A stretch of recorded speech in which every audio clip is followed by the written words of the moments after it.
6.13 지방선거 광역단체장 판세를 살펴보는 시간, 오늘은 전남도지사입니다. 전남은 초반만 하더라도 유력 인물들이 대거물망에 오르면서 치열한 접전지 가운데 하나로 꼽혔는데요. 예상과 달리 야당에서 대부분 정치 신인이 출사표를 던지면서 유력 여당 후보를 야당 후보들이 추격하는 양상이 펼쳐지고 있습니다. 이승배 기자입니다. 선거 초반만 해도 전남은 이른바 빅3의 격돌이 점쳐졌습니다. 더불어민주당 이계호, 바른미래당 주승용, 민주평화당 박지원 등 현역 의원 3인방입니다. 하지만 전망과 달리 야당이 대부분 정치 신인을 전면에 내세우면서 맞대결은 무산됐습니다.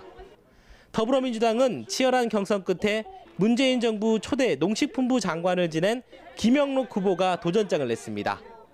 국회의원과 국정 경험을 바탕으로 정부와 직접 소통하며 소외된 전남을 젊은 인재가 넘치는 곳으로 만들겠다고 약속했습니다. 대통령님, 또 국무총리 장관들과 각종 전라남도 현안에 대해서 함께 논의하고 협의해서 문제를 풀어갈 수 있는 힘 있는 후보, 준비된 후보라고 이렇게 생각을 합니다.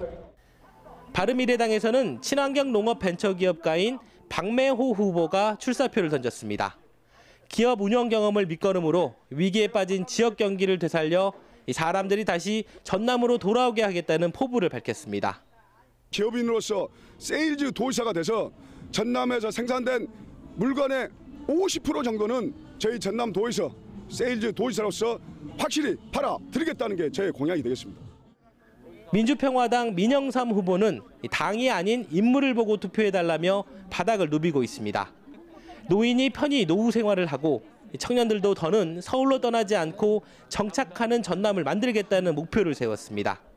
전남에서 일자리를 갖고 전남에서 사업을 할 수 있도록 유망 청년 100명을 선정해서 1억 원씩을 창업지원금으로서 지급하는 이런 특단의 대책을 세우고 있습니다. 진보진영 후보들은 노동자와 농촌을 중심으로 표심 잡기에 나섰습니다. 정의당 노형태 후보는 위기에 빠진 조선업을 되살려 노동이 당당한 전남을 약속했고, 최근 2년 동안 12,000명의 노동자들이 현장을 떠나갔습니다. 그만큼 조선업의 위기로 심각한 고용 위기를 앓고 있습니다. 우리 전남이 발전하기 위해서는 반드시 조선업이 부활해야 한다고 생각합니다.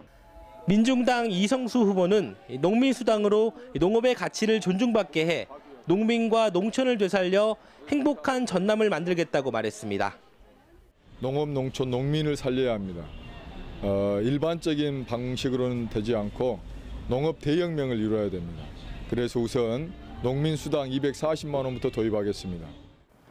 전통적인 민주당 강세 지역으로 인식돼 온 전남지사 선거에서 야당 정치 신인들이 선거 기간 어떤 반전 드라마를 펼칠지 지켜볼 일입니다. YTN 이승배입니다.